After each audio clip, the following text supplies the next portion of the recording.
Thank you for the gifted memberships. Thank you, Tim King. I appreciate it. Hello, hello. Please let me know if the rain is too loud. I'll turn it down. I'm back on my normal PC because I wanted to be comfy. I have defeated this spider. I really hate spiders. If you don't know, I'm severely arachnophobic. But also let me know if you hear the bathroom fan, because I left that on, because my bedroom is full of rain now.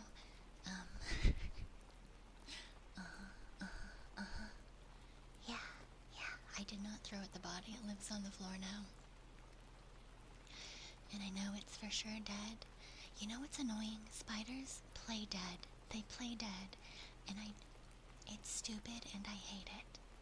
And what do I mean by that? I mean if you spray them with Raid, it's a touch high. Okay. If you spray spiders with Raid and stuff like that, they're tricky. They're tricksy. They like stop moving and like splay out and pretend that they're dead. But I know better. When spiders die, they pull all of their little feet in. They turn into a little ball of limbs. Because the blood flow is what keeps their limbs out, and without it, it just kind of like crushes in on itself. And so, the little fuckers, they think that I'll leave them alone if they play dead, but I know something they don't. I know what a dead spider looks like. Woo! Oh yeah, we're starting with animals. D.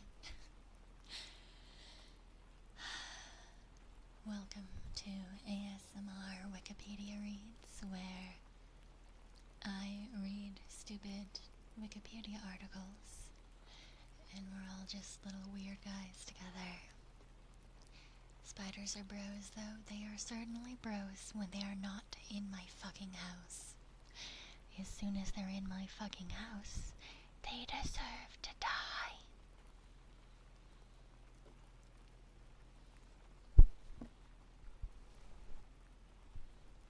Nothing is allowed in my house without my permission. Certainly nothing is allowed in my fucking bedroom without my permission. Spiders are not chill. I'm afraid of them. I am also allergic to them. I would very much not like to have spiders in my general vicinity, though I am perfectly okay with them being outside. Or if they are tucked in a corner. I, in fact, was very good recently.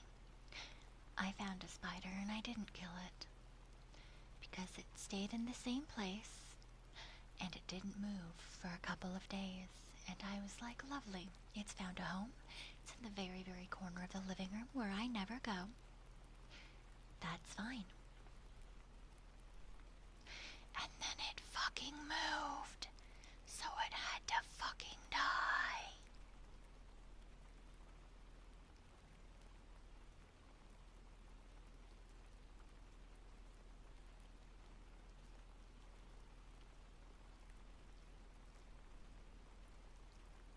It rejected the contract that I gave it, and because of that,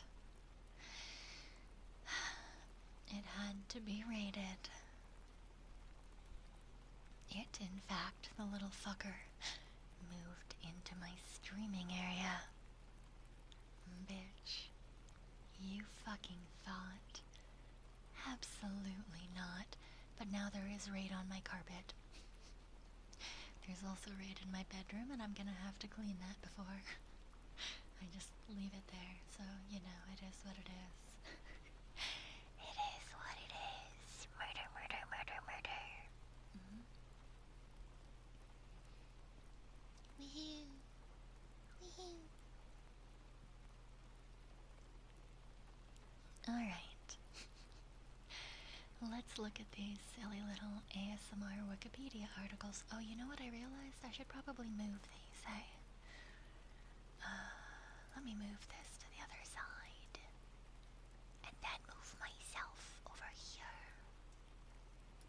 Does that work? Sort of.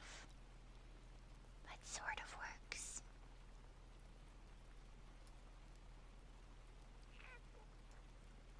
There we go. We can just move a little bit more. 1 second.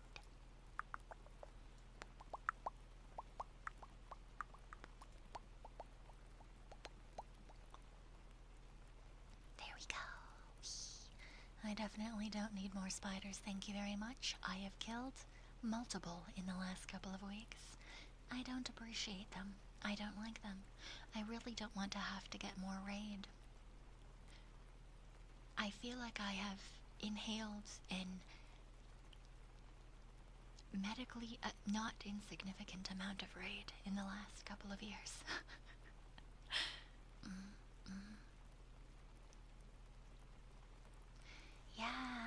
Yeah, there is a dark version. Now the problem is that you have to click it for every article, so I put a bunch of articles up, and then I had to go through and click a dark for every single one of them, so like, stupid. Boo.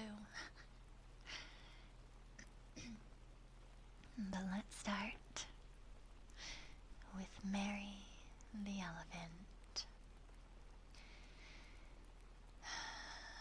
Mary apparently lived for multiple years, so that's fun, you know. Mary was also known as Murderous Mary. She was a 5-ton Asian elephant who performed in the Sparks world-famous show circus. After killing circus employee Walter Red Eldridge on his second day as her handler in September of 1916 in Kingsport, Tennessee, she was hanged in nearby Irwin. This poor motherfucker died on day 2 of the job. On September 11th, 1916, a homeless man named Red Eldridge, who was a janitor at Riverside Hotel, was hired as an elephant keeper by the Sparks world-famous show circus that afternoon. Honestly, it's kind of their own fault. Why the fuck would you hire some random person to manage a giant fucking animal? He was killed by Mary in Sullivan County, Tennessee, the following evening. Although unqualified, Eldridge led the elephant parade, riding atop Mary's back. Mary was the star of the show, walking at the front.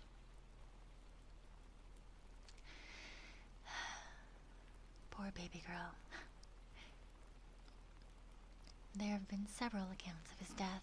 One, recounted by W.H. Coleman, who claimed to be a witness, is that he prodded her behind the ear with a hook after she reached down to nibble on a watermelon rind. She went into rage, snatched Eldridge with her trunk, and threw him against a drink stand before stepping on his head, crushing it. Like a grape.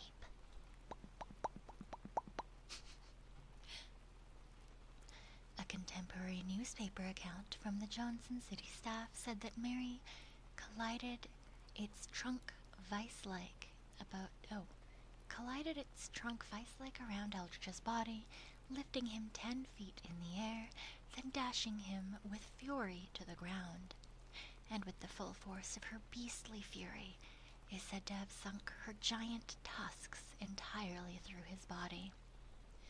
The animal then trampled the dying Eldridge as if seeking a murderous triumph, then with a sudden swing of her massive foot, hurled his body into the crowd.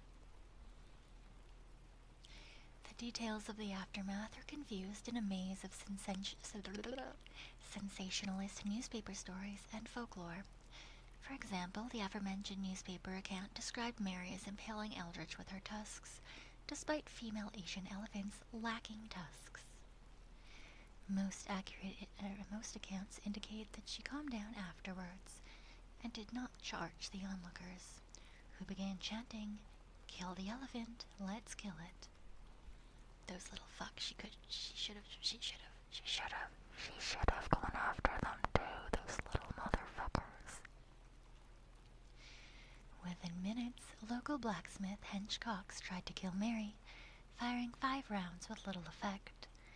Meanwhile, the leaders of several nearby towns threatened not to allow the circus to visit if Mary was included.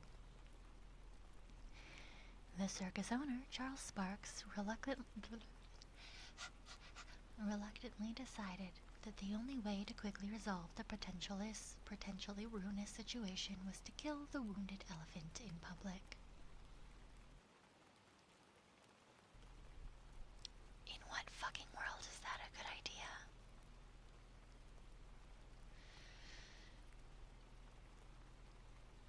On the following day, a foggy and rainy September 13th, 1916, Mary was transported by rail to Unicoi County, Tennessee, where a crowd of over 2,500 people, including most of the town's children, assembled in what the children? You let the children watch? These motherfuckers. Assembled in the yard, the elephant was hung by the neck from a rail car-mounted industrial derrick between 4 o'clock and 5 o'clock that afternoon. The first attempt resulted in a snapped chain, causing Mary to fall and break her hip as dozens of children fled in terror. The severely wounded elephant died during the second attempt and was buried beside the tracks. A veterinarian named Mary examined Mary after the hanging and determined she had a severely infected tooth in the precise spot where Red Eldritch had prodded her. So they were not taking care of the elephant and then also let a homeless man stab her. Great. The authenticity of the widely distributed and heavily retouched photo of her death was disputed by Argosy magazine. In the century following the controversial death of Mary, Irwin was stigmatized as the town that hung an elephant, and since then locals have raised thousands of dollars to rescue elephants in an effort to shed the stigma. Good. They fucking deserve the stigma. Fuck them and fuck everything they stand for.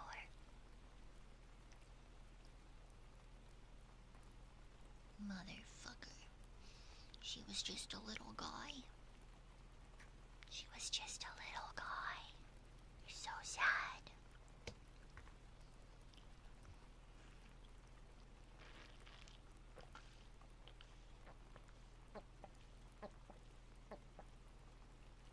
I'm trying to drink slightly quieter.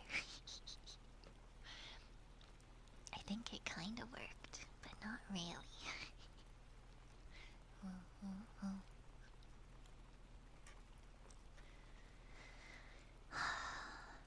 Poor baby elephant, only 21 years old.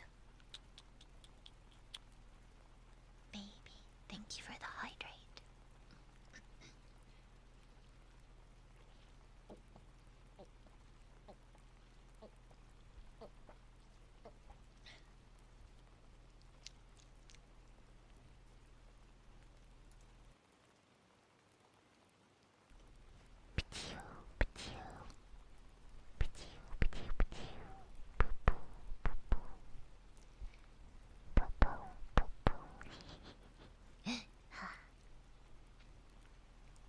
Okay, let's go to the next elephant. Nope, animal.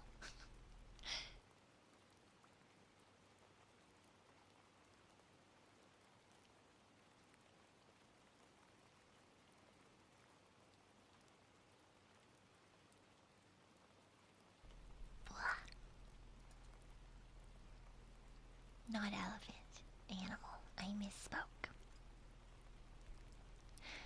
F.D.C. Willard.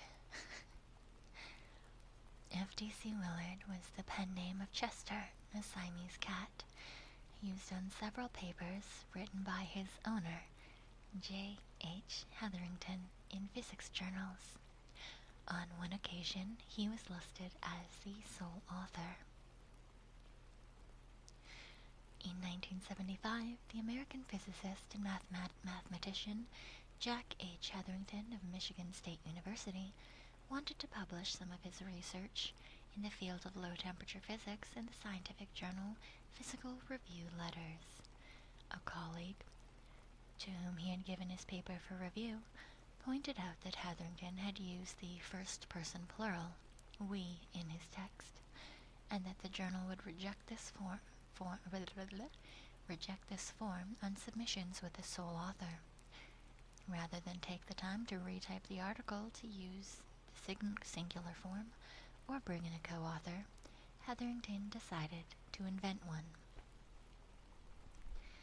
Hetherington had a Siamese cat named Chester, who had been sired by a Siamese named Willard. Fearing the colleagues might recognize his pet's name, he thought it better to use the pet's initial. Aware that most Americans have at least 2 given names, he invented 2 more given names based on the scientific name for house cat, Felis domesticus, and abbreviated them accordingly as F.D.C. His article, entitled 2-3-4 Atom Exchange Effects in BCC, he and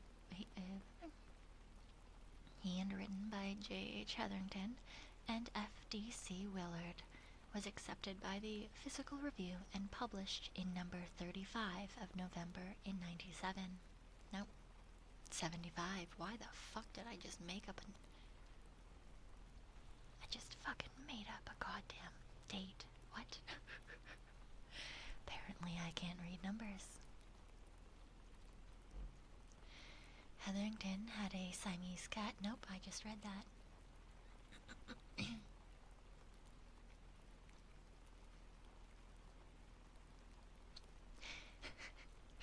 At the 15th International Conference on Low-Temperature Physics in 78 in Grenoble, Hetherington's co-author was exposed. Hetherington had sent some signed copies of his article to friends and colleagues, and included the signature or paw prints of his co-author in them.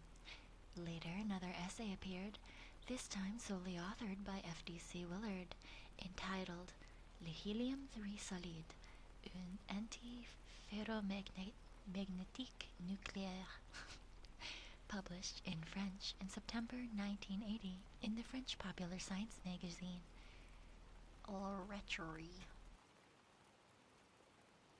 I don't know how to speak French. Subsequently, Willard disappeared as an author from the professional world.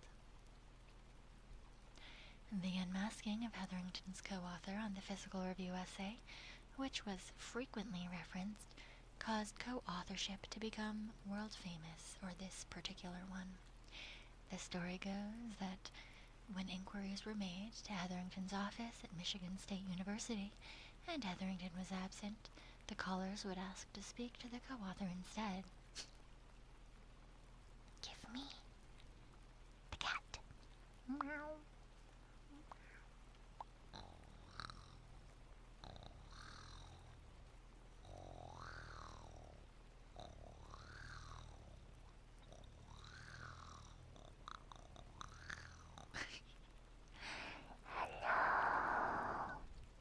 Hello, welcome on in, token crybabies. Crybaby Stampede. Don't stampede over us. Save us. Save us. Hello. We're just being weird little guys and doing some ASMR Wikipedia reads today. So welcome on in. Please do make sure to take care of yourselves, grab some water, go to bed if you need to. I know it's quite late for most. But thank you for coming on in.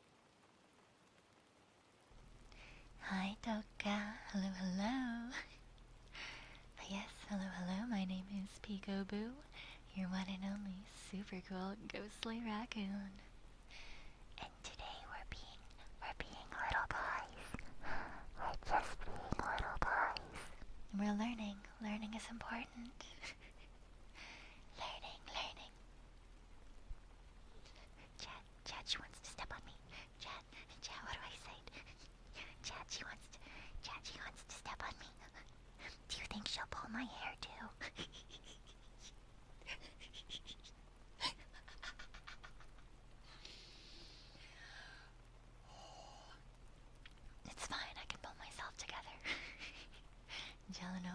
Thank you for the gifted membership. Thank you.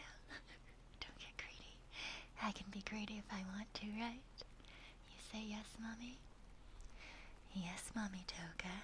Please step on me.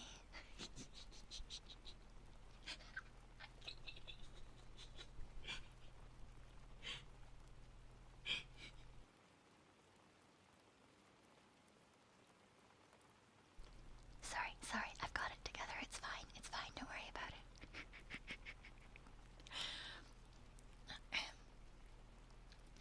F.D.C. Willard appeared henceforth repeatedly in footnotes, where he was thanked for useful contributions to discussion or oral communications, and even offered a position as a professor. F.D.C. Willard is sometimes included in the list of famous cats and or historical cats.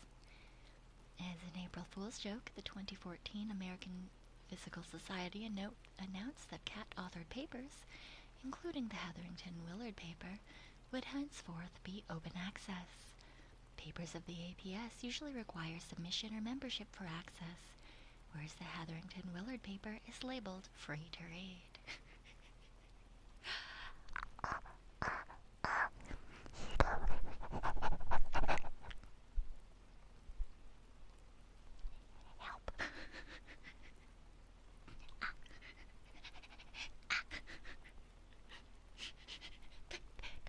Blueberries, cranberries, help. What do I do? What do I do?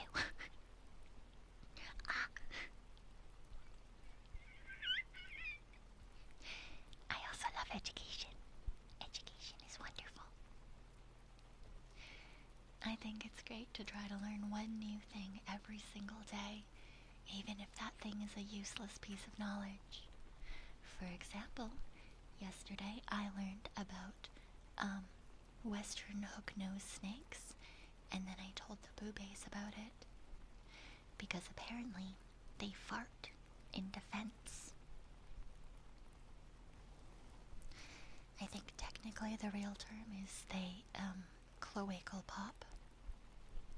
But it's essentially just farting. And it's quite cute, honestly, but it's just silly. But if you want to look at this signature. Oh, never mind, that's not a very good look at the signature. I thought we would get more cat paws. Oopsie poopsie.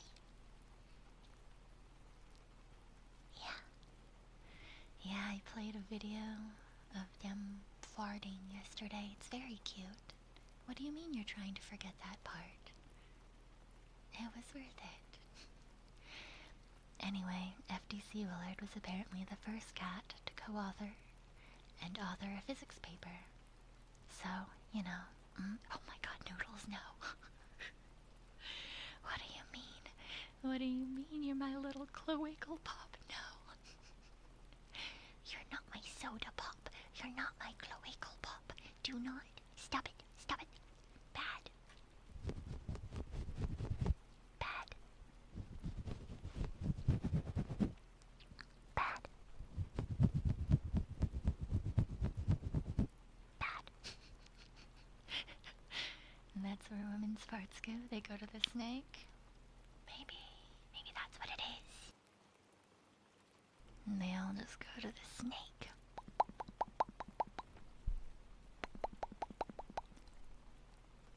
Boom. Alright, next silly little animal. Because I figured we'd start with some silly little animals. And this time, it's Emily the cow. Emily was a cow who escaped from a slaughterhouse in Hopkinton, Massachusetts. By jumping a gate and wandering for 40 days while eluding capture, she found a lasting refuge at the Peace Abbey in Sherborne, Massachusetts until her death in 2003. During her 8-year stay in the abbey, the cow became a figurehead of animal rights and meat-free diet. This sacred cow animal rights memorial was built on her grave with a life-size statue of her. Moo, moo, moo, moo. November 14th of 95, Emily, a 3-year-old heifer weighing about 1,600 pounds, escaped from a slaughterhouse, A. Arena and Sons Incorporated, in Hopkinton by jumping a 5-foot gate. The fuck? I didn't know that cows could jump that high. I don't know if I like having this knowledge. She jumped the 5-foot gate minutes before she would have been killed. In record amounts of snow, Emily was spotted foraging through backyards for food. It was said that local townspeople helped the cow evade capture for 40 days. Elmwood Farm in Hopkinton, which donates produce to needy people in Worcester Country, even started feeding her with crops produced on their land. Oftentimes, she was seen running around with a herd of deer, which, oh, that sounds so cute, which made headlines in local newspapers. After several failed attempts to capture the animal, police had been ordered to shoot her on sight. What the fuck? Shoot the police on sight, don't shoot the baby cow. They're so very rude.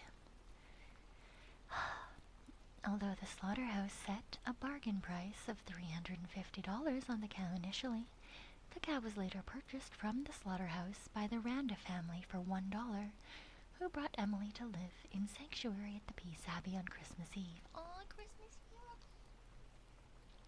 Christmas miracle, Christmas miracle. When Emily was recaptured, she was found to have lost 500 pounds. No, the baby.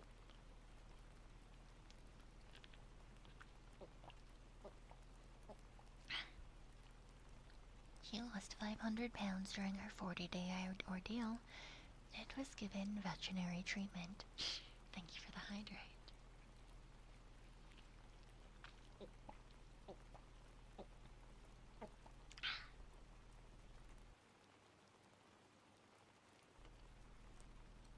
After her recapture, Emily became well known. During her stay at the Peace Abbey, Emily was visited by national and international visitors, and soon became a representative of animal rights and vegetarianism. She even served as a bridesmaid in a couple of weddings. Oh wait, that's so cute. People even felt Emily's presence at the Abbey, and her story resonated with various religious and cultural traditions. Within a year of Emily's arrival at the Abbey, she was joined by a calf, a pair of turkeys, a mother goat with her 2 kids, and 3 rabbits, all of whom were rescued from slaughter and other inhumane conditions. In 1997, Ellen Little, producer of the 2005 film Richard III, began to work on a film of Emily's story.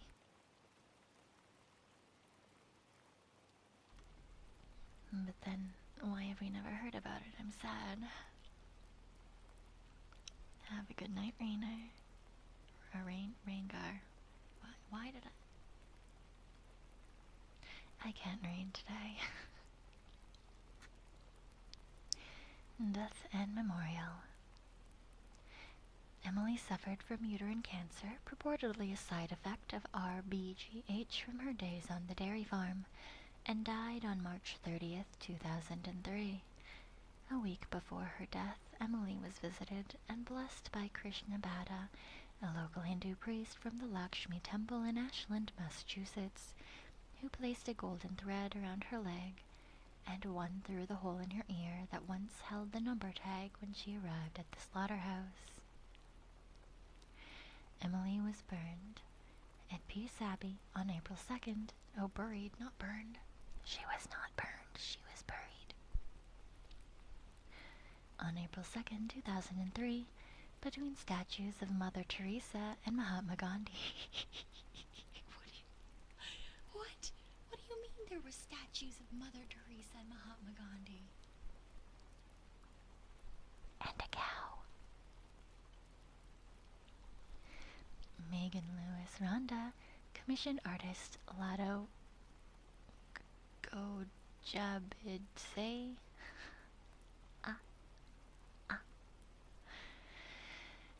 to sculpt a life-size bronze statue of Emily adorned with a blanket and flowers, Hindu signs of respect to stand above her grave.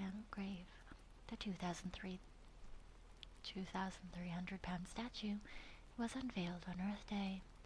The fiberglass cast used by the sculptor to make Emily's bronze figure is currently on display at the Abbey.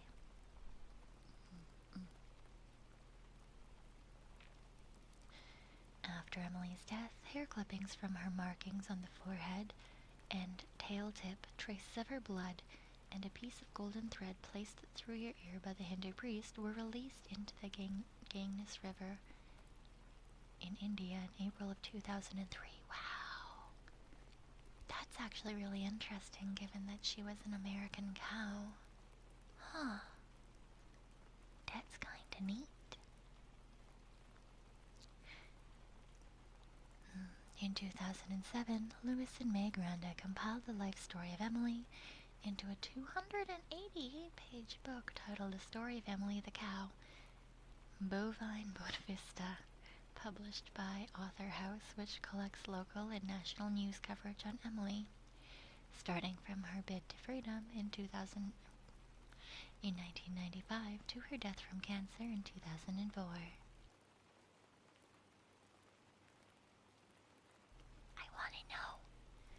I want to know what the cow is saying.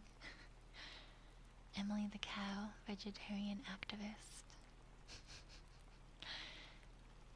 Emily the cow ran away from the slaughterhouse and became a star.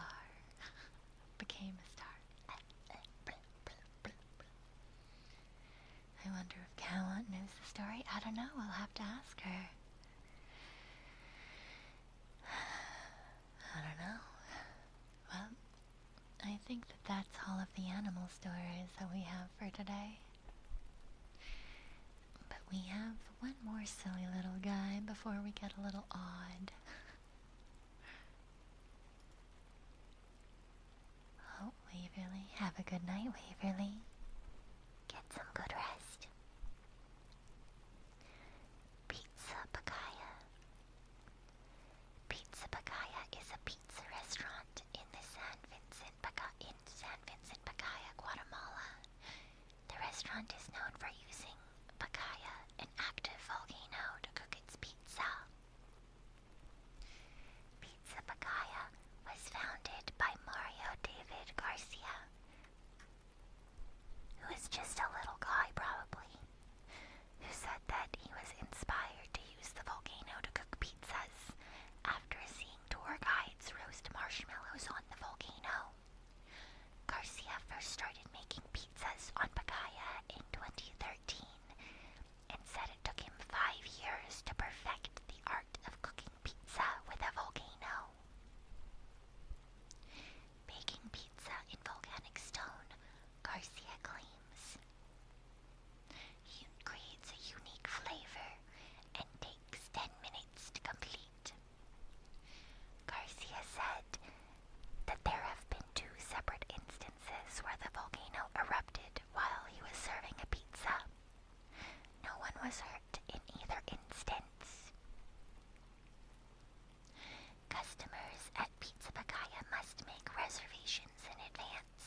Bonifas is a United Nations Command military post located 400 meters south of the southern boundary of the Korean Demilitarization Zone. It is 2,400 meters south of the military demarcation line, which forms the border between South Korea and North Korea. It was returned to the Republic of Korea in 2006. Camp Bonifas is home to the United Nations Command Secretary Battalion Joint Security Area, whose primary mission is to monitor and enforce the Korean Armistice Agreement between North and South Korea. Republic of Korea and the U.S. Forces Korea soldiers, known as security escorts, conduct the United Nations Command DMZ orientation program tours of the JSA and surrounding areas. The camp has a gift shop, which sells DMZ and JSA related souvenirs. I don't know why that there is a gift shop in the middle of a fucking army area, but sure. The camp, formerly known as Camp Kitty Hawk, was renamed on August 18, 1986, in honor of U.S. Army Captain Arthur G. Bonifas, posthumously promoted to Major, who, along with the First Lieutenant Mark T. Barrett, were killed by North Korean soldiers in the Korean Axe murder incident. What the fuck is that? The Korean Axe atrocity was the killing of 2 United Nations Command officers. Oh, yeah, it's exactly what they just said it was. Yes.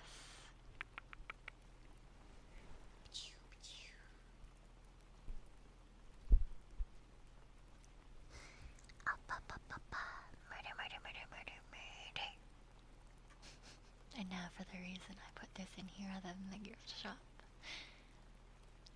There is a par 3 one-hole golf course at the camp, which includes an AstroTurf green and is surrounded on 3 sides by minefields. Sports Illustrated called it the most dangerous hole in golf, and there are reports that at least one shot has detonated a landmine.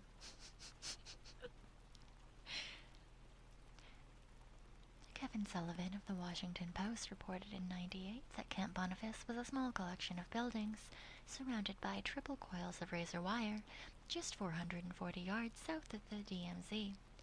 That, were it not for minefields and soldiers, would look like a big Boy Scout camp with lethal golf. So, I guess if you ever want to go to Camp Bonifas, there is a gift shop and landmine golf. Mm-hmm. There it is. Camp Bonifas in front of the mall.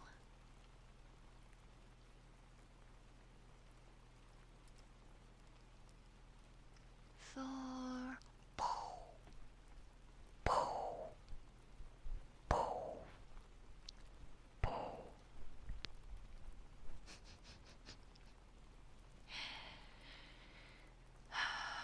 That's kind of wild, honestly. If it lands on a mine without it exploding, do you have to take a shot from there? Oh, I surely hope not. My assumption is if anything lands outside of the designated green, you just lose automatically. I can't imagine that they would make you do anything else. That they took inspiration from Golf with Friends. Maybe Golf with Friends took inspiration from them. The Otherworld Kingdom. This one is a bit odd, but that's why it's here. They are an unrecognized micronation.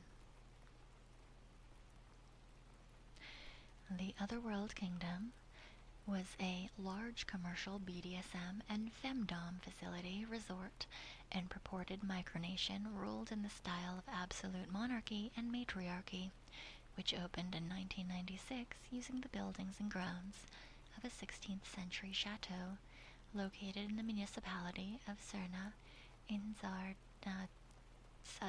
district in the Czech Republic. Although not recognized by any other country, it claimed to have its own currency, passport, police force, courts, state flag, and state hymn. The Otherworld Kingdom was officially founded on June 1st, 96, and was open to visitors by the spring of 97, after 2 years of construction, costing £2 million. It provided a dominance and submission environment of a size and consistency not available at any other facility in the world. The land and buildings were offered for sale in 2008 with an asking price of €8 million. The sale particular suggested the property could be suitable as a hotel, restaurant, residence, or nursing home. Can you imagine? You're looking for a nursing home and they're like, yeah, this used to belong to a BDSM kingdom and now you can live here in your old age. As of 2016, it was still for sale. As of 2020, the Otherworld Kingdom still owns the building and organizes regular events at the property.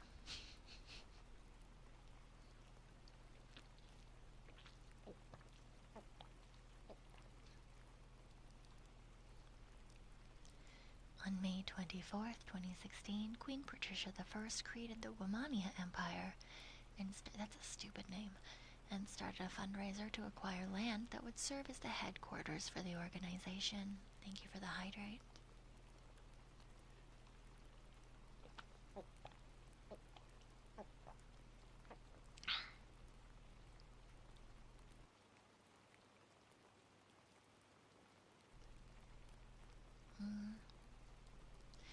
And the objective of Womania Empire is to create a new matriarchal BDSM society similar to what OWK was. Wait, what? Is it separate? Are they two separate things? I'm so confused.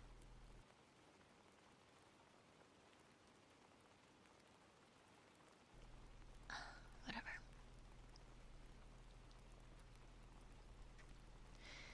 The Otherworld Kingdom styled itself as a matriarchy where women ruled.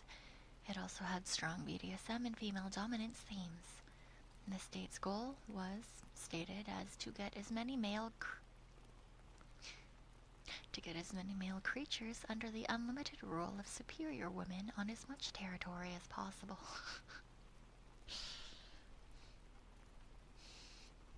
Alright, that's interesting way to say that.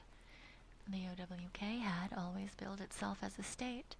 It was, however, a private, for-profit enterprise with no connection to any recognized sovereign state. The Otherworld Kingdom was supposedly ruled by Queen Patricia I, an absolute monarch whose coronation took place on May 30th and 31st of 1997. She was able to amend laws and other legal issues. Her other roles included Sublime Supreme Administrator. That sounds so... It's so cheesy. Oh... It's so cringy. Below the Queen were a series of different classes. The first was Sublime Ladies, or lady citizens who formed the kingdom's nobility.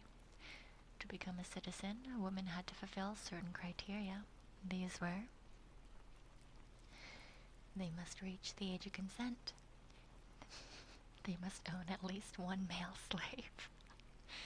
Obeying the principles and laws of the Otherworld Kingdom. Sending an application for citizenship. And spending at least 5 nights in the area of Queen's Palace. What does that mean? What is the area of Queen's Palace? Does that mean that they just had, they had to spend 5 nights at a BDSM orgy or something? What? Yeah, it does kind of sound like a cult, you're right. Is this a BDSM, like, femdom cult?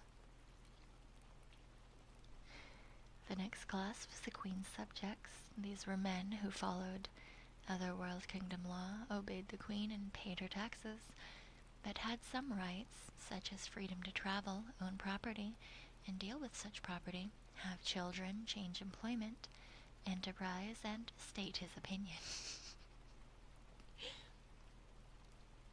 Imagine it's your right to state your opinion. That's crazy.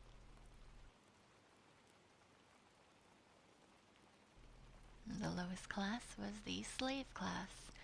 This was the class of men who would forfeit all rights, were property of the Queen or sublime ladies, and were considered to be on the level of a normal farm animal.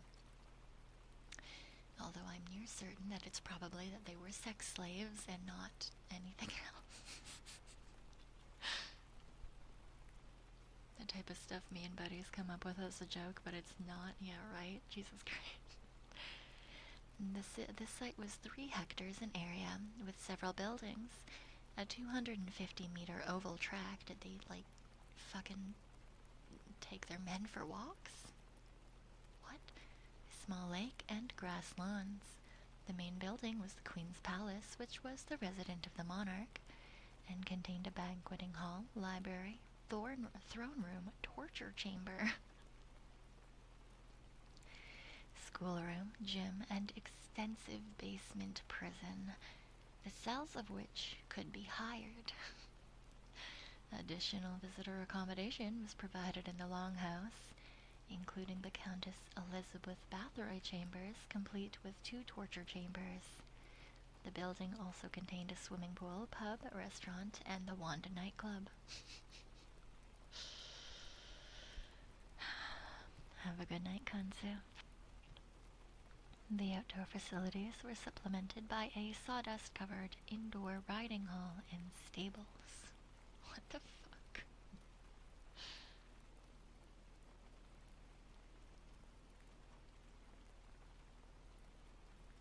Cool, whatever, yeah.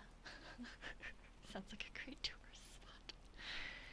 I mean, yeah, I guess if you really want to go to a femdom cult, question mark, area, question mark.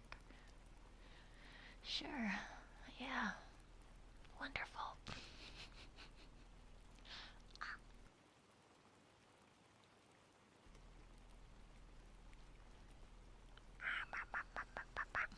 Why do they have a riding hall and stables with no horses? Don't, no, bad. Human male.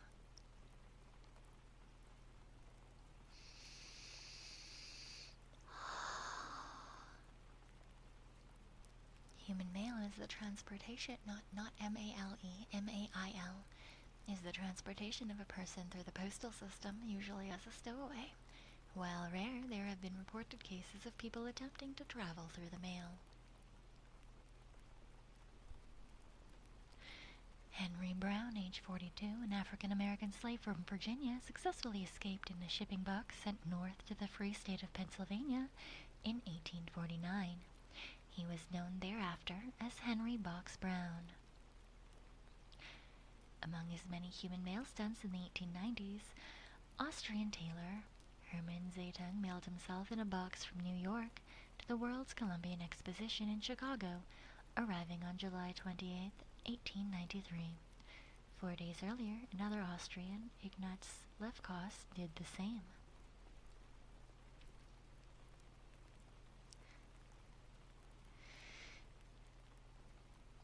How many days did that take? W. Reginald Bray mailed himself within England by ordinary mail in 1900, and then by registered mail in 1903. What the fuck? Suffragettes Elspeth Douglas McClant and Daisy Solomon mailed themselves successfully to the then Prime Minister of the United Kingdom, H.H. Asquith, at 10 Downing Street, but his office refused to accept the parcels.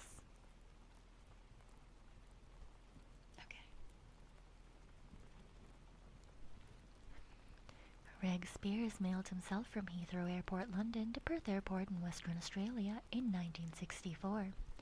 His 63-hour journey was spent in a box made by fellow British javelin thrower John McSorley. He was a javelin thrower named Spears. Spears spent some time outside his container in the cargo hold of the plane and suffered from dehydration when he was offloaded into the tarmac of Bombay Airport. He arrived in Perth undetected and returned home to Adelaide undetected.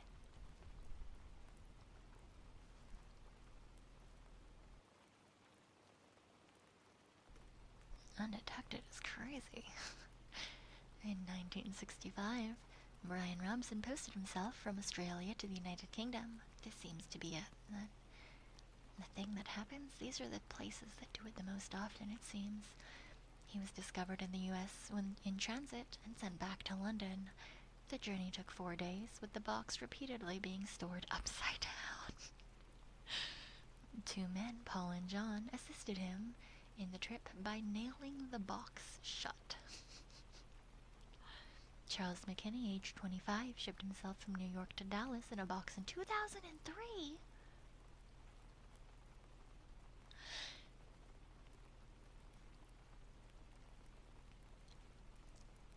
He was attempting to visit his parents and wanted to save on airfare by charging the shipping fees to his former employer. However, he was discovered during the final leg of his journey, having successfully traveled by plane. An inmate, age 42, serving a 7-year drug conviction sentenced in Germany, escaped from a prison in 2008 by climbing into the box in the mailroom, which was picked up by a courier. What? Imagine you get a package and it's just an escaped German convict. In 2012, Hu Seng of Chongqing, a city in southern China, shipped himself to his girlfriend as a prank. He nearly died when the courier took 3 hours to deliver the package. Seng had minimal air in the box, which was too thick to puncture breathing holes. When Seng arrived at his girlfriend's address, she found him unconscious, and he had to be revived by paramedics. Oh my god. That's wild. The mailing of people weighing less than 50 pounds, i.e. children, was occasionally practiced due to the legal ambiguity when the U.S. first introduced domestic parcel post in 1913, but was restricted by 1914. The children were carried along by mail carriers, but were not put in boxes. Imagine. Alright, I'm just gonna ship you off to your grandma's now. Be good. What the fuck? That's crazy. That's crazy. That's crazy. That's wild.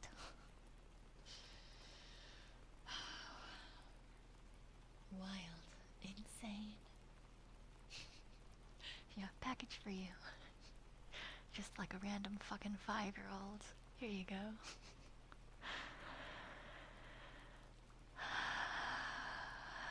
Absolutely wild. Alright, let's move on to the next. No more thinking about mailing random people to each other.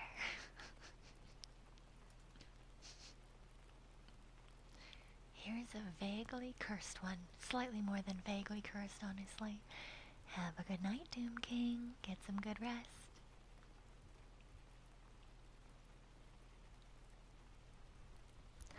Mozart and scatology.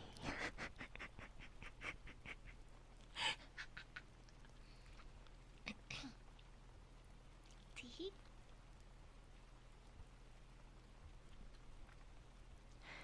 Wolfgang Amadeus Mozart displayed scatological humor in his letters and multiple recreational compositions. See, I use her. This material has puzzled Mozart scholars. Some have attempted to understand it in relation to his impressive list of psychiatric conditions that Mozart is claimed to have had. Others have noted that scatology is understood in terms of its role in Mozart's family, his society, and his times. Yes, that's right, the times of scatology. A letter dated the 5th of November, 1777, to Mozart's cousin and probable love interest, Maria Anna Thalke Mozart, is an example of Mozart using scatology. The German original is in rhymed verse. Well, I wish you good night, but first, shit in your bed and make it burst. Sleep soundly, my love. Into your mouth, your arse you'll shove. Mozart's canon, Lek mich im Ars, includes the lyrics Lek mich im Arsch, which in English is translated as lick me in the arse. Quickly, quickly.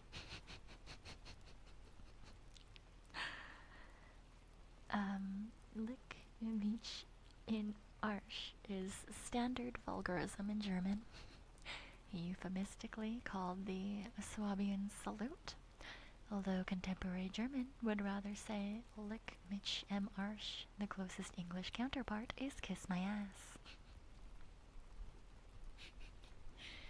Yeah, Mozart was literally out here just telling people to eat his asshole. Musicologist David Schroeder wrote in 1999, "The passage of time has created an almost unbridgeable gulf between ourselves and Mozart's time, forcing us to misread his scatological letters even more drastically than his others. Very simply, these letters embarrass us, and we have tried to suppress them, trivialize them, or explain them out of the epistolary canon with pathological excuses." They really were like, he liked butt stuff because he was mentally ill. When Margaret Thatcher was appraised of the fuck? Mozart's scatology while seeing Peter Schaeffer's play Amadeus, director Peter Hall relates, "She was not pleased, and gave me a severe wigging for putting on a play that depicted Mozart as a scatological imp with a love of four-letter words." "It was inconceivable," she said, "that a man who wrote such exquisite and elegant music could be so foul-mouthed." He was well known to be. I said that Mozart's letters proved he was just that. He had an extraordinary infantile sense of humor. I offered and sent a copy of Mozart's letters to the number 10 the next day. I was even thanked by the appropriate private secretary, but it was useless. The Prime Minister said I was wrong, so wrong I was. Yeah, no, Mozart was well known to, have a lot of issues.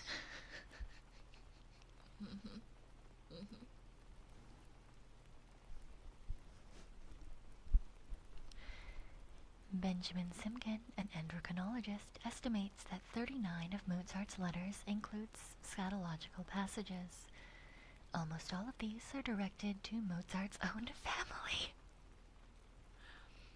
Specifically his father Leopold, his mother Anna Maria, his sister Nannerl, and his cousin Maria Anna Thalke Mozart. According to Simkin, Leopold, Anna Maria, and Nannerl also included scatological humor in their own letters. Thus, Anna Maria wrote to her husband. Original is in rhyme. "Addio, ben mio, keep well, my love. Into your mouth your arse you'll shove." They really like that sentence. "I wish you good night, my dear, but first shit in your bed and make it burst." Yeah, they really fucking like that shit. Okay, understood.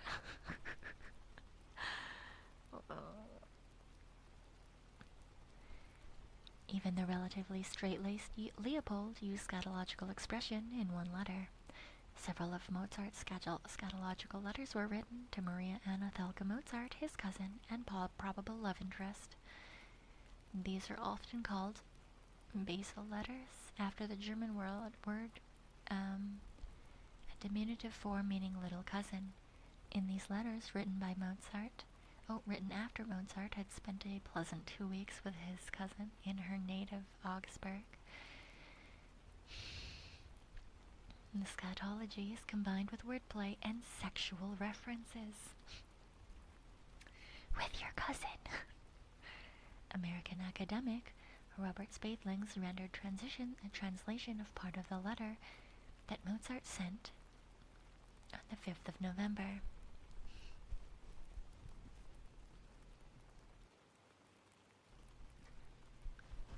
Dearest Cusbas, I have reprieved your highly esteemed writing-biting, and I have doted thy my uncle Garfunkel, my aunt Slut, and you too are well, Mel. We too, thank God, are in good fettle kettle. You write further, indeed you let it all out, you expose yourself. You let yourself be heard, you give me a notice, you declare yourself, you indicate to me.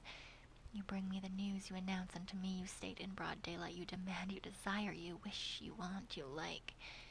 You command that I, too, should send you my portrait. Ah bien, I shall mail-fail it for sure. Oui, by the love of my skin, I shit on your nose, so it runs down your chin.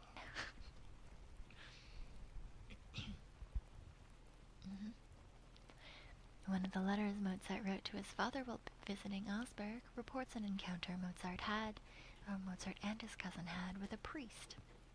What? With a priest? He was an arrogant ass and simple-minded little wit of his profession. Finally, when he was a little drunk, which happened soon, he started on about music. He sang a canon and said, "I have never in my life heard anything more beautiful." He started, I took third voice, but I slipped in an entirely different text. Pater o du Schwans, leck mich I'm Arsch. Father Emilian, oh you prick, lick me in the arse. Then we laughed together for half an hour.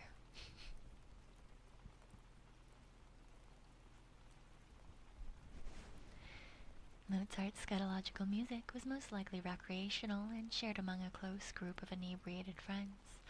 All of it takes the form of canons, in which each voice enters the same word and music following a delay after the previous. It may seem strange that Mozart made fair copies, entered these items into his personal works catalog. That makes it sound like he had like a porn drawer, and allowed them to be copied. The reason he favored these small and crude pieces in ways similar to his more serious and important works remains a mystery. I don't think it's a mystery. I think he just really liked ass. Historian Lucy Coatman agrees that Maria Anna Thelka and Mozart likely had a shared sense of humor, something which she believes had been discounted throughout much of the historiography on the set of correspondence. While scholars are not aware of her replies to her cousin, it can be assumed from what is known of their relationship and his continued correspondence that she was likely not offended by Mozart's vulgar references. In 1798, Constance sent her late husband Vale a letter to the publishers, who at the time were gathering materials in hopes of preparing the biography. Oh no! Oh no!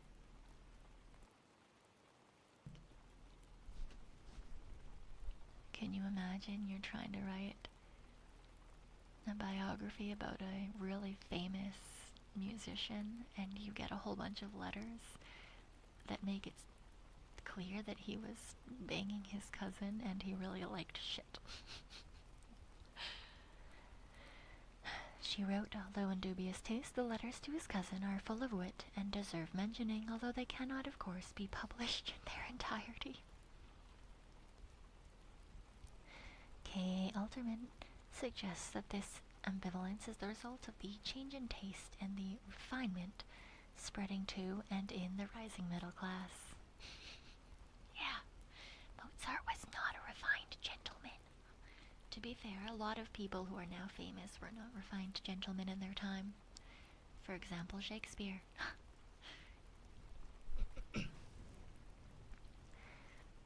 Schroeder suggests that in the 18th century, scatological humor was far more public and mainstream. The German language popular theater of Mozart's time was influenced by the Italian commedia dell'arte and emphasized the stock character of Hanswert, a coarse and robust character who would entertain the audience by pretending to eat large and unlikely objects. For instance, a whole calf, and then defecating them. Schroeder suggests a political underlay to the scatology in popular theater. Its viewers lived under a system of hereditary aristocracy that excluded them from political participation. The vulgarity of scatological popular theater was a counterpoint to the refined culture imposed from above. One of Mozart's own letters describes aristocrats in scatological terms. He identifies the aristocrats present at a concert in Augsburg as the Duchess Smackarse, the Countess Pleasure Pisser, the Princess Stinkmess, and the two princes Potbelly von Pigdick. You know, he got away with a lot because the nobility really liked him. You know, back in the days where nobility would pay artists and shit. He was a favorite. But I'm pretty sure he would have gotten in a lot of trouble if they figured that out while he was alive. No, not 2 requiems, 1 cup.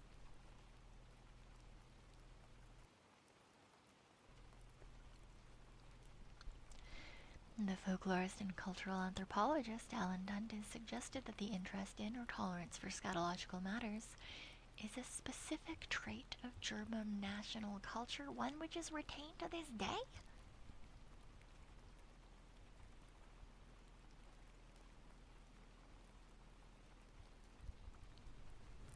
Germans, is this true?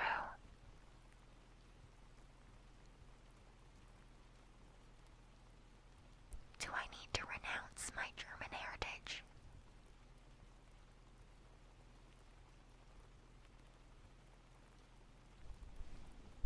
I'm scared. Mother, save me.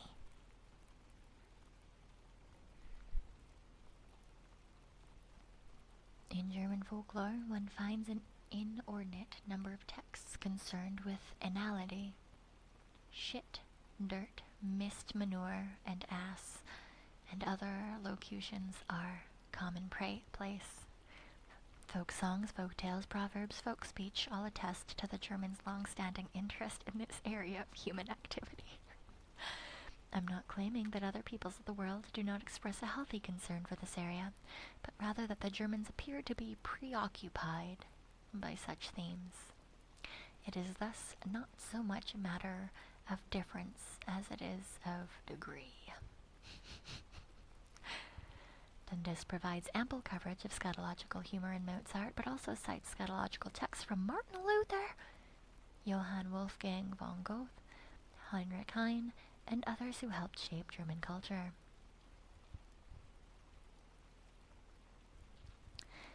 It's asserted that scatology was commonplace in Central Europe, noting, for instance, that Mozart's Salzburg colleague Michael Haydn also wrote a scatological canon. Really, I didn't know that. I'm learning new things about music history. See, I knew that all of these guys were freaky deaky. They were none of these fucking Dude, people think that classical composers were like these fancy pants prissy men. They were not. They were fucked little bitches. Some of the phrases used by Mozart in his scatological material were not original with him, but were only some, but were part of the folklore and culture of his day. Only some. It involves Mozart's intentional play with what is most part pre-formulated folk speech. An example given by Robert is the folkloric origin of the phrase seen above. Gut Nacht. Schiebein's Bet das Kracht. Claimed to be a children's rhyme that is still current in South German language areas today. What the fuck? That was the one with it like...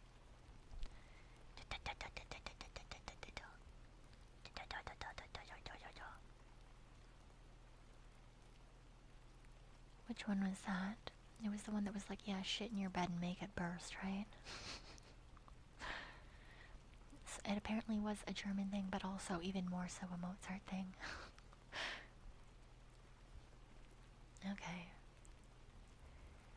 When Mozart sang to Alyosha Weber the words Leck mich das Mensch im Ars, whoever doesn't want me can lick my ass, on the occasion of being romantically rejected by her, he was evidently singing an existing folk tune, not a song of his own invention.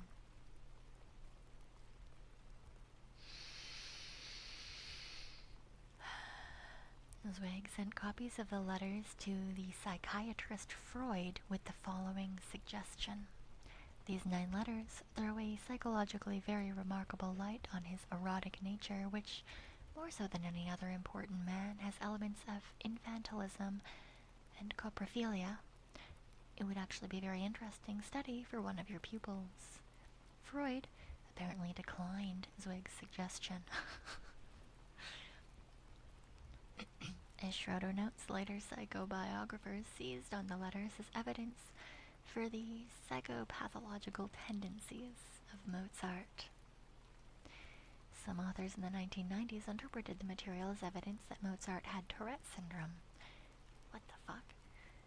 Simkin cataloged the scatological letters and compared their frequency with similar vulgarisms from other members of Mozart's family. They are far more frequent.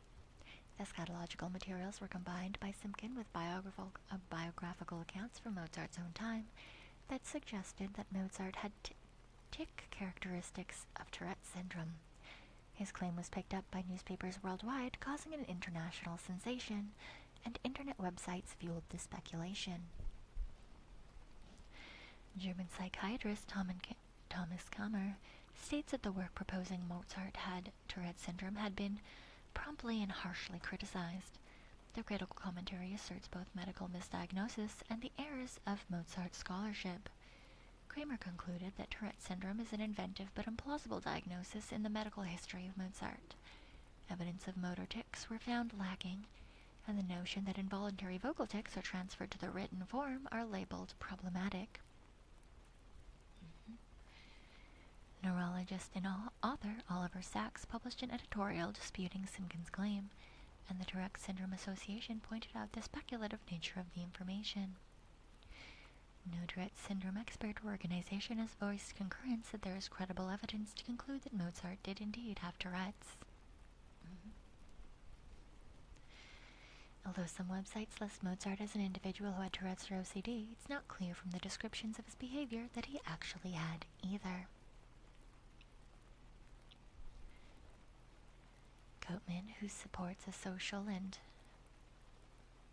bibliological explanation of Mozart's scatology, has suggested that such retrospective diagnoses reveal a problem with the pursuit of letters as a genre.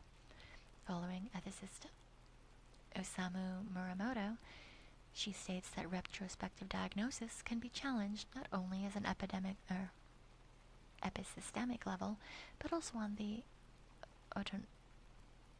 ontological and ethical ones.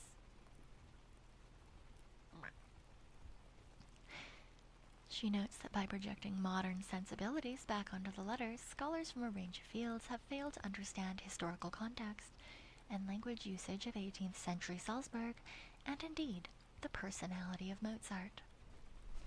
It was fucked. He had a fucked personality, but that doesn't mean that he necessarily had any sort of, disorder.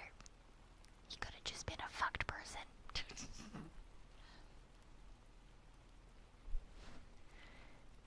The compiled scatological letters by Mozart to the following individuals.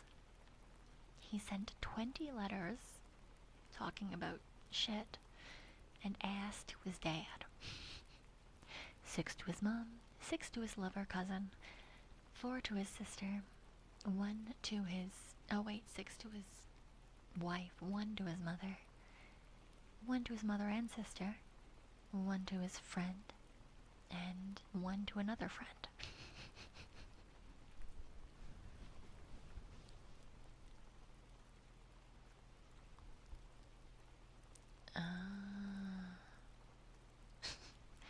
The canons that were first published after Mozart's death had with bolder lyrics. For instance, Lick Me in the Arse, Nice and Clean, became Nothing refreshes me more than wine.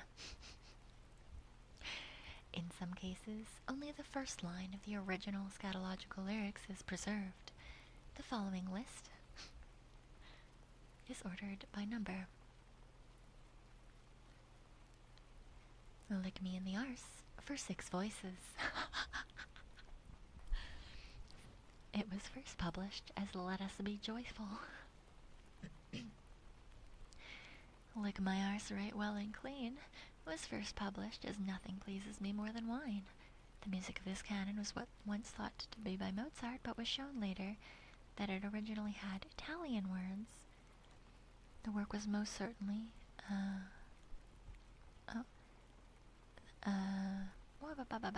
the work almost certainly should be considered a work of Mozart's, but as the author of the lyrics rather than as the composer.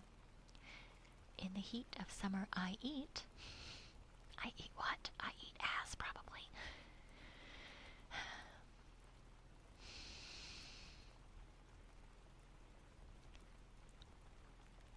Some Germans they don't translate for 4 voices. More difficile lectu mihi Mars for 3 voices. Oh, you asinine payerl for 4 voices, slightly revised version. And Good Night for 4 voices. Yeah, he rewrote a folk song to have pee-pee-poo-poo lyrics.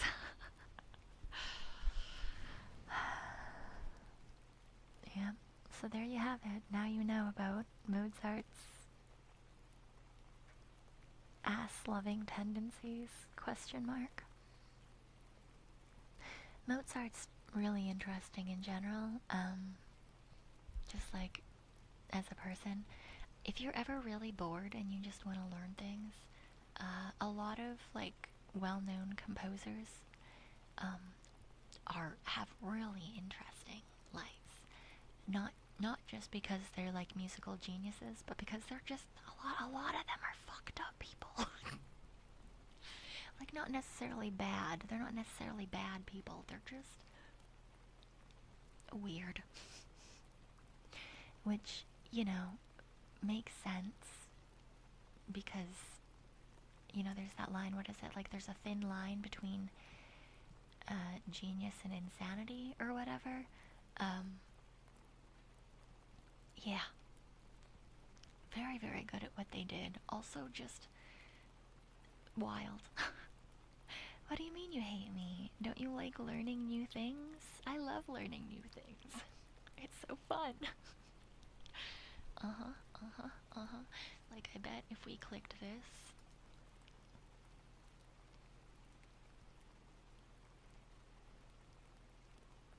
I want to see if we can find, yeah, so he wrote more than 800 pieces. I want to see if they have, like,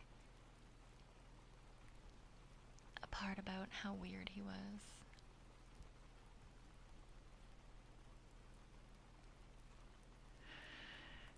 Oh, Bach. Fuck Bach.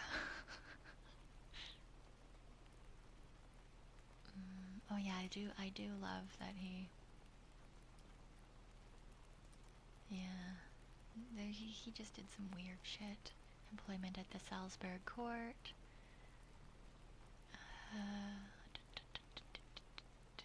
I don't know if they actually have anything about his wildness. I think this is mostly just like very professionally written.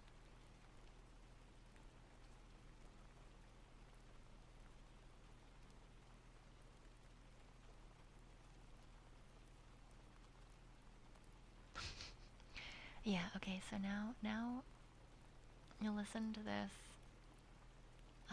Well, Hayden also apparently liked a shit and ass, but what we just wrote versus, I'll tell you before God, and as an honest man, your son is the greatest composer known to me by person and repute. He has taste, and what is more, the greatest skill in composition.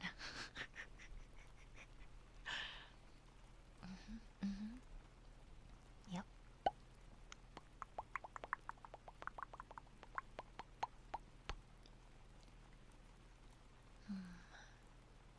Yeah, I don't think that they are talking about his...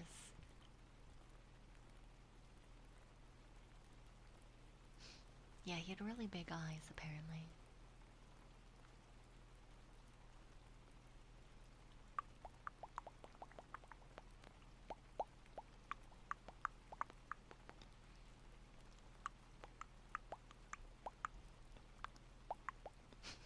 He often made sketches and drafts. Unlike Beethoven's, these are mostly not preserved, as his wife sought to destroy them after his death. I fucking wonder why. I wonder why the wife of this well-renowned and rich composer decided to try to destroy all of his personal drafts. Crazy. Wild. Oh, yeah. Look, this is like talking about one of the friendships that he had. And the friendship carried a kind of friendly mockery, often with Ludwig as the butt of Mozart's practical jokes. Yes, he was known to be a practical joker. Yeah, he had a startling fondness for scatological humor. He had an ear for languages. Yeah, I think that's all they're going for here. It's very interesting, though. But yeah, I don't know. I like reading weird history about composers. It's quite fun. Burn the evidence. Yeah, exactly. Alright, next. John R. Brinkley. John Romulus Brinkley was an American quack doctor, broadcaster, marketer, and independent politician.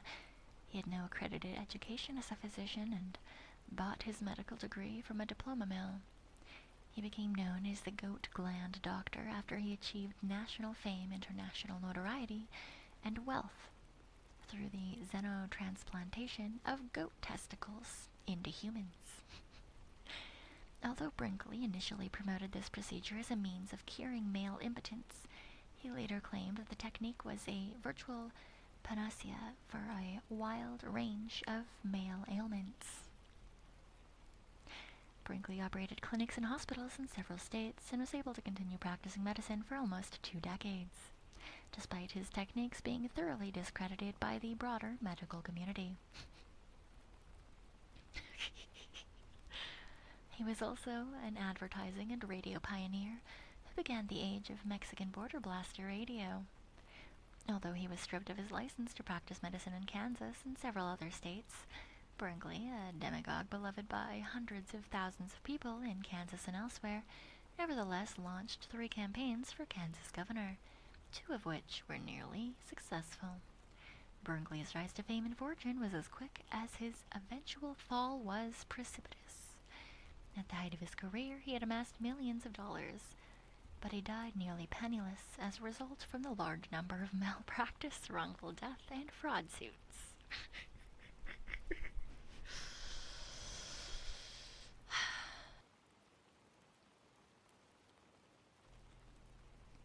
Well,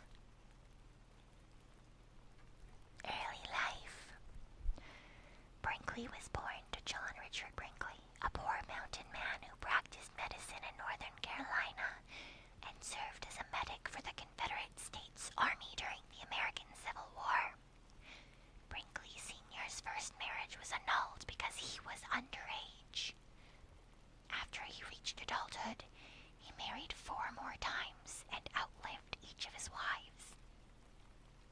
lot of wives, Batman. In 1870, at the age of 42, he married Sarah T. Mingus. Mingus. Later, the 24-year-old niece of Mingus, Sarah Candace Burnett, moved into the house. The family called Brinkley's wife Sally to differentiate the two Sarahs. Sarah Burnett gave birth out of wedlock to John Romulus Brinkley in the town of Beta. Of course, in Jackson County, North Carolina, naming her son after his father and after Romulus, the mythical twins suckled by wolves.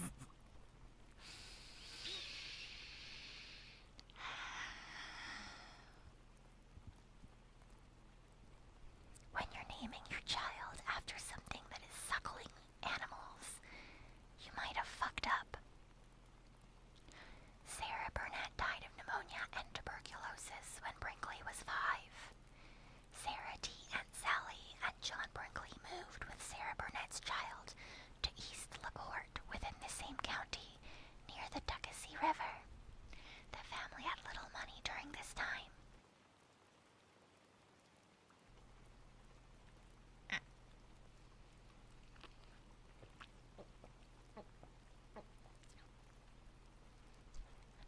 John Richard Brinkley died when his son was 10 years old.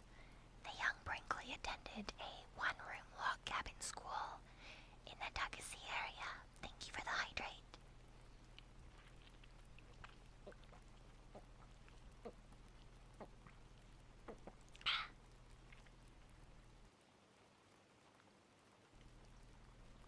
Held each year during 3 or 4 months in winter. There, Brinkley met Sally, again Margaret Wilk, the daughter of a well-off school board member. Brinkley finished his studies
graduate physician, but failed to establish himself. He moved his family around, what fucking family your wife left you again, to different towns in Florida and North Carolina, packing up and going all the time from one place to another. In 1912, Brinkley left his family to try to regain the thread of his education, this time in St. Louis. He was unable to pay Bennett Medical College the tuition he owed them, so they refused to forward his scholastic records to any of the medical schools that he approached. Instead, Brinkley brought a certificate from a diploma mill known as the Kansas City Eclectic Medical University and returned home. On February 11th, 1913, his daughter, Naomi Beryl Brinkley, was born. The family of 5 immediately moved to New York City and shortly thereafter to Chicago again. When Brinkley refused to give up his goal of becoming a doctor, Sally Brinkley left him one final time. 3 times. This man was left 3 times, one for each of his fucking daughters. Brinkley set up a storefront business in Greenville, South Carolina with a man named James E. Crawford. The two opened their shop as the Greenville Electromedic Doctors. Electromedic. And placed advertisements to attract men who were concerned about their manly figure. They injected colored water into their patients at $25 a shot. What the fuck? Equivalent to $800 in 2024, telling them it was Salvarsan or electric medicine from Germany. After 2 months, the partners hurriedly left town with unpaid rent and utility bills, as well as debts for clothing and pharmaceutical supplies. The local newspaper reported that the duo left about 30 to 40 local merchants with unpaid checks. These motherfuckers. Second marriage. Oh my fucking god. I don't care. Oh my god, but he never got to... I'm gonna read this part. To resolve the possibility of his bigamy being exposed. Many pushed Brinkley to file for divorce from Sally. He fucking got married to a second woman without fucking divorcing Sally.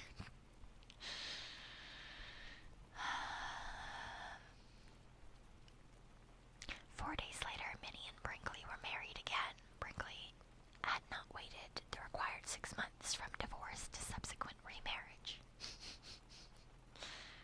Then they fucking moved to Kansas after having spotted a newspaper advertisement. In 1918, Brinkley opened a 16-room clinic in Milford where he won over the locals immediately by paying good wages, invigorating the local economy, and making house calls on patients afflicted with the virulent and deadly outbreak of the 1918 flu pandemic. For all his later infamy as a charlatan, accounts of his success at nursing flu victims back to health and the lengths to which he went to treat them were resoundingly positive. So I guess at least he wasn't the worst person. As recounted in the biography that Brinkley had commissioned, he struck upon the idea of transplanting goat testicles into men when a patient came to ask him if he could fix someone who was sexually weak.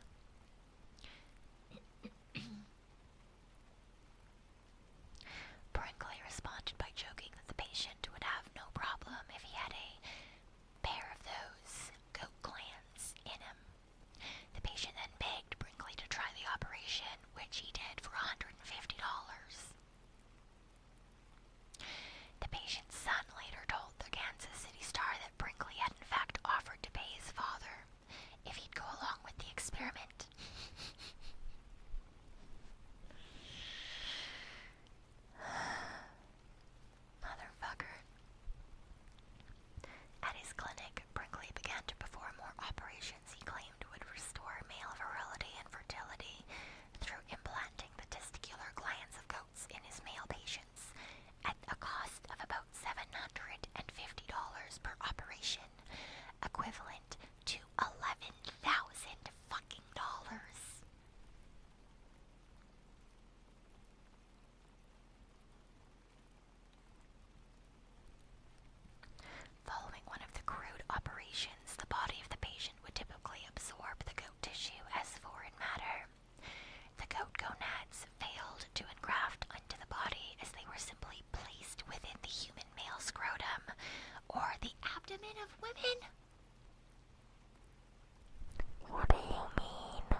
questionable medical training, 75 completion at a less than reputable medical school, the frequency of operating while intoxicated, and less than sterile operating environments.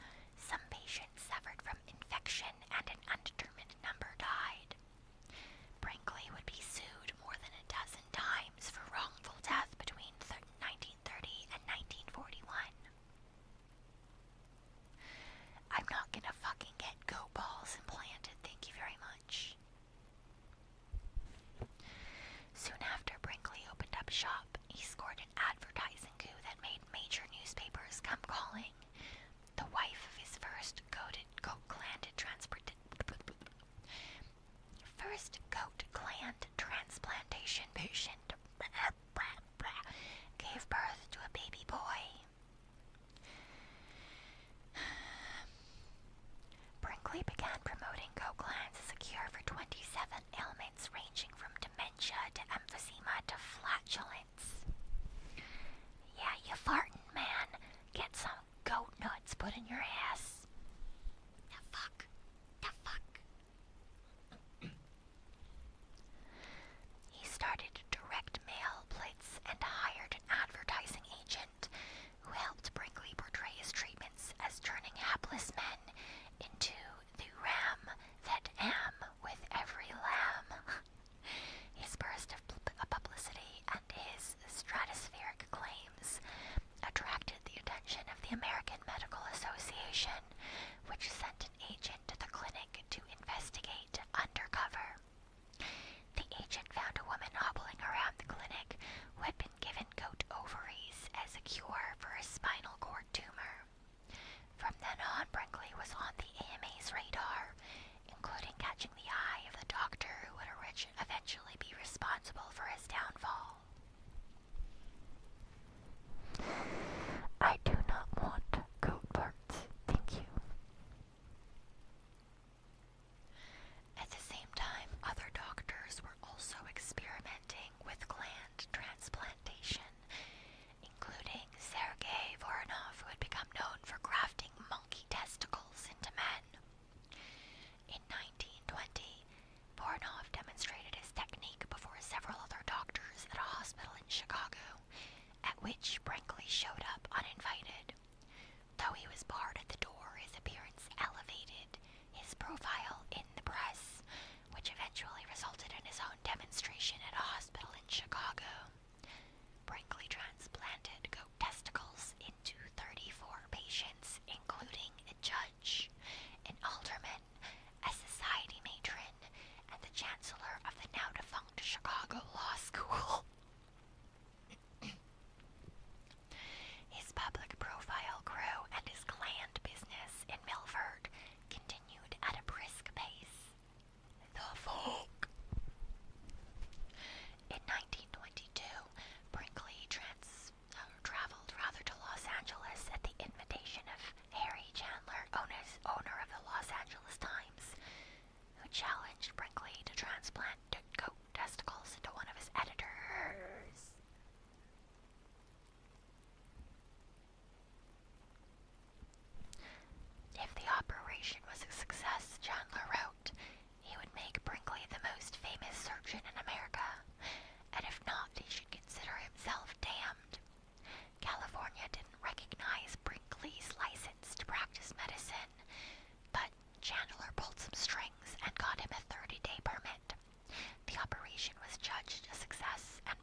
started a new radio segment called Medical Question Box, where he would rate listeners' medical complaints over the air and suggest treatments. Wow, that's so fucking illegal nowadays.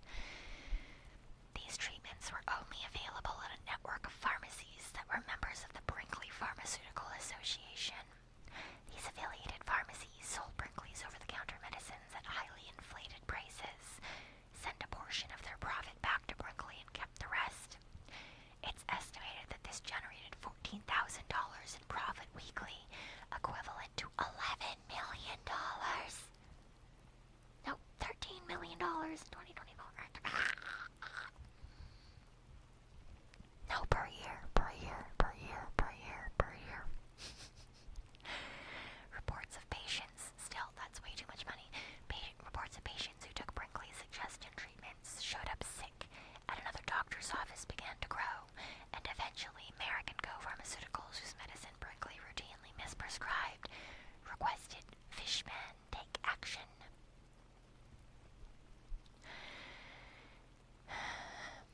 The Kansas City Star, which owned a radio station competing with Brinkley's, ran an unfavorable series of reports, and by 1930, the Kansas Medical Board had a formal hearing to decide whether his license should be revoked. He signed 42 death certificates, many of whom were not sick when they showed up at his clinic.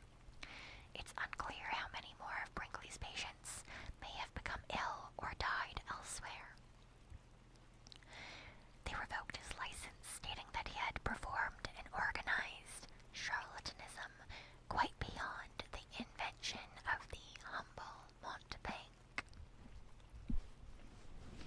Fuck him in particular.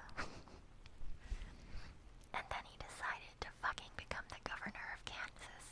Oh my god, are you fucking kidding? He campaigned on vague program of public works, education, lower taxes, old age pensions. He appealed to the immigrant vote by putting German and Swedish-speaking people on the air. He enlisted a pilot with his own plane to deliver him in grand style to campaign rallies.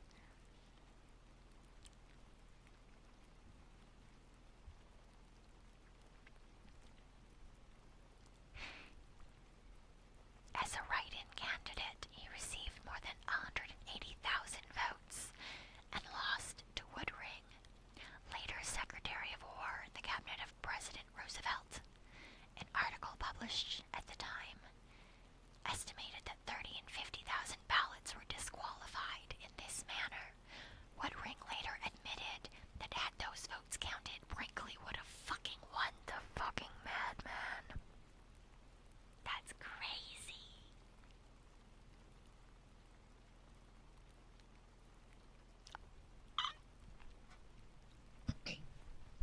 Brinkley later became a fucking Nazi sympathizer in the 1930s.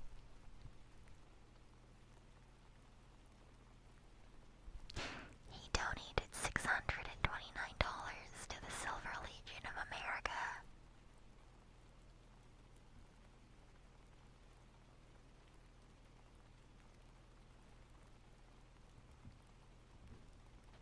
Like, what?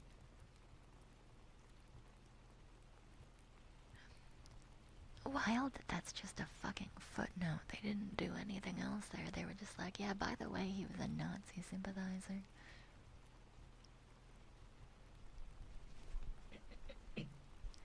In 1938, Brinkley's old nemesis, Morris Fishbane, entered the picture again with vengeance, posting a two-part series called The Modern Medical Charlatan that included a thorough repudiation of Brinkley's checkered career, as well as exposing his questionable medical credentials. Brinkley sued him for libel and damages, and the trial began in March 22nd. A few days later, the jury found four Fishbane stating that Brinkley should be considered a charlatan and a quack, in the ordinary well-understood meaning of those words. The jury verdict unleashed a barrage of lawsuits against Brinkley, By some estimates, well over $3 million around this time, the Internal Revenue Service began investigating him for tax fraud. Is there a crime this motherfucker didn't commit? This man murdered people by implanting them with goat nuts and shitty medical practices. He committed fraud.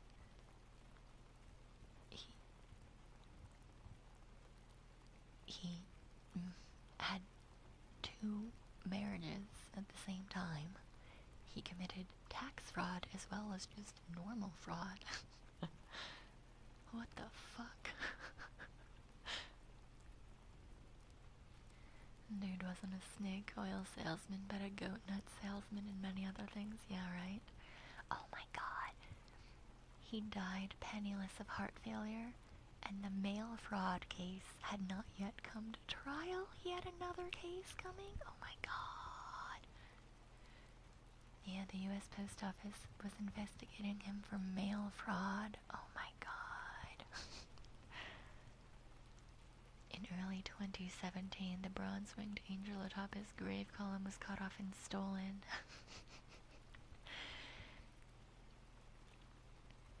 His house, commonly called the Brinkley Mansion, still stands today at 512 Pacaya Drive in Del Rio and has been designated Texas Historic Landmark number 13,015.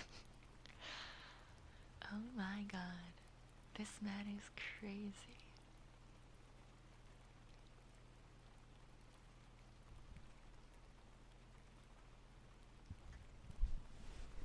Well, we learned about the man who decided to implant goat nuts into people. So I guess that's a bonus. That's fucking insane. What the shit?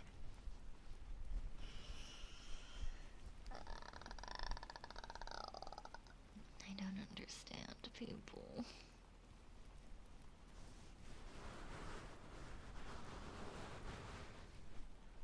Have a good night, Smokey Joe. Not a Shadow Lore. Yeah, we've been reading Wikipedia articles. Some just silly, and some vaguely cursed. We could tap a little. What am I tapping?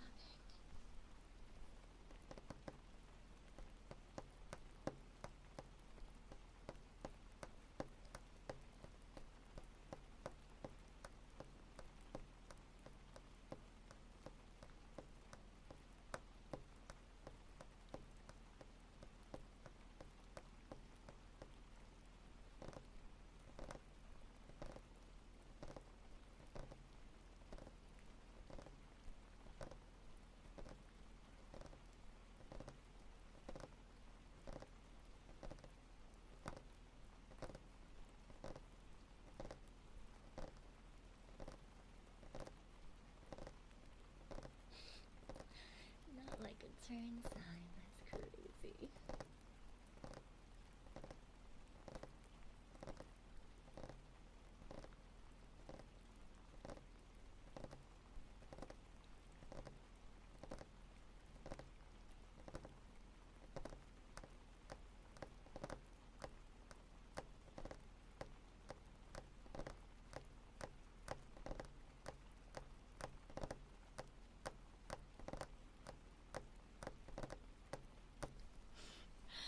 Hi, Phantom.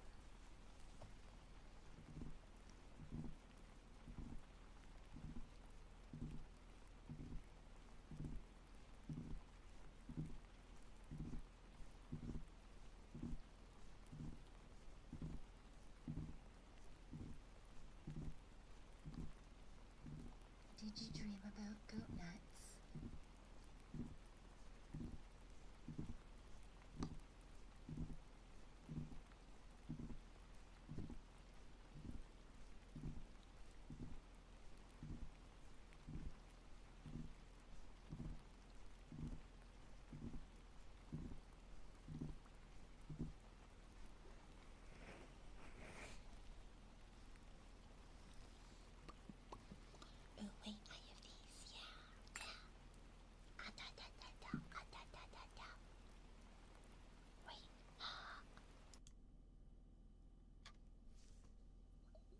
I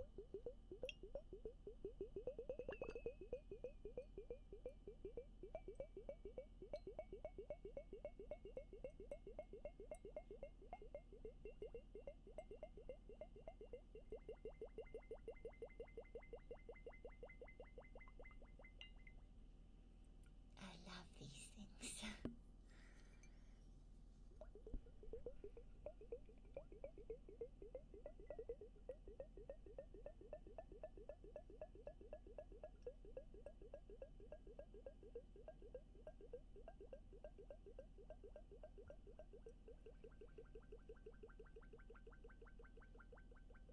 It makes me so mad that you can't use them for super long because they get all bubbly.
The problem is, even though I've got two, they're very different sizes.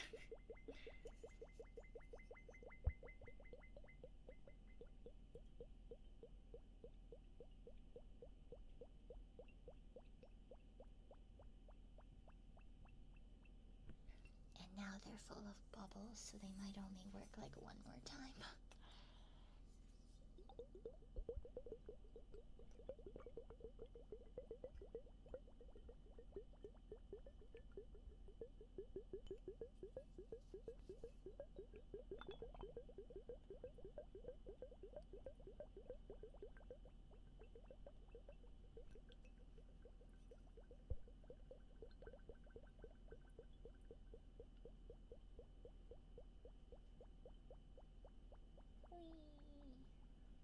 Bubbles.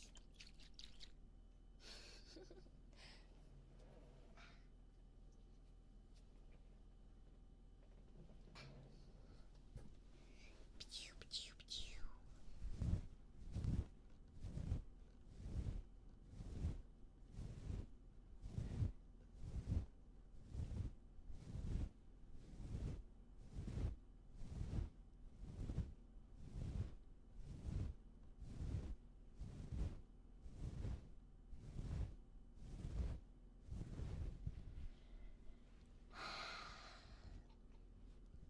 I should probably stop for tonight. You should probably stop for tonight. Whispering or talking lowly for a long time can be hard on your throat.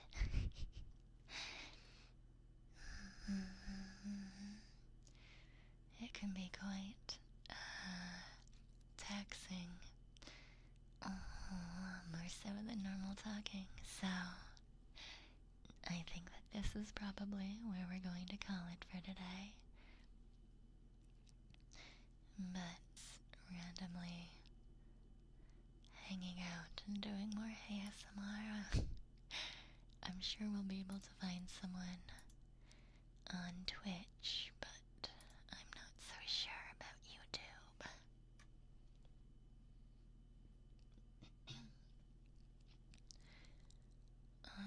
Let's see. Yeah, Mira's definitely not doing ASMR.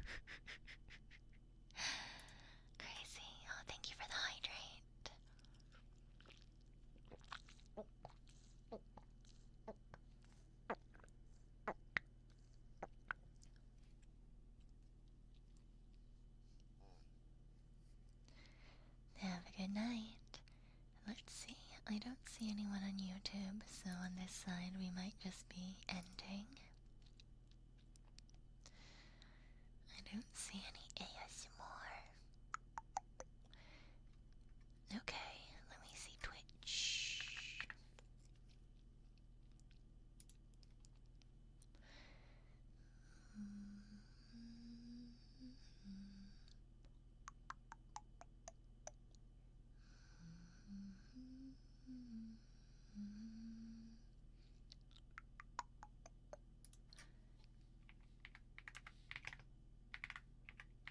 VTuber ASMR.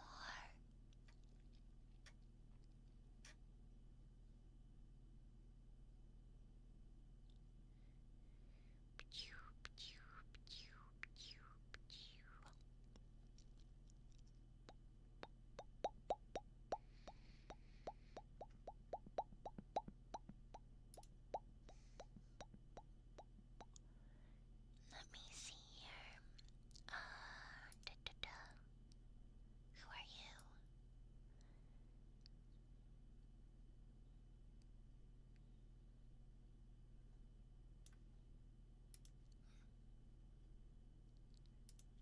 That was louder than I was expecting it to be. Let's see, who about you?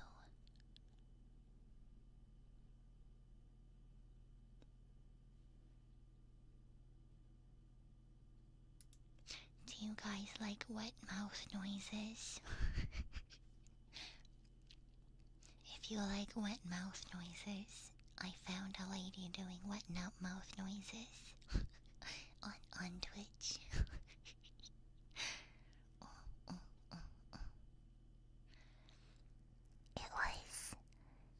I was startled.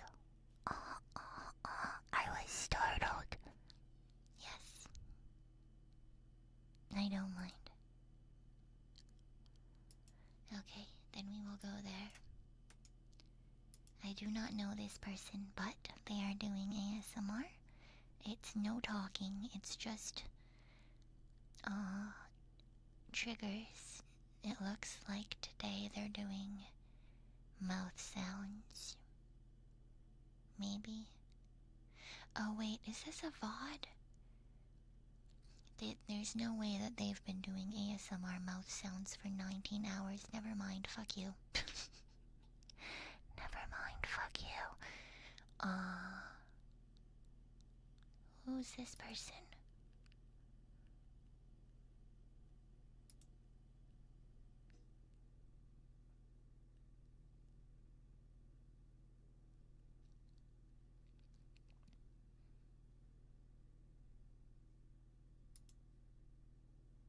Okay, let's go to this person. I don't know who they are, but they've got 900 people watching them do ASMR, so my assumption is that they're probably good at ASMR.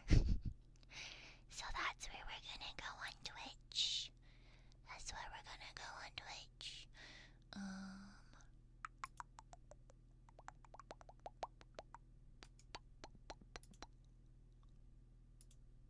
There we go. Alright, so we're gonna go hang out with Marianne? Question mark? On Twitch. But we are not going anywhere on YouTube. I'm sorry, we are just ending.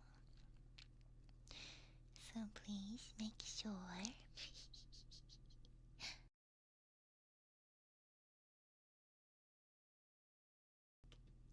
I was trying to click something and I accidentally muted myself instead.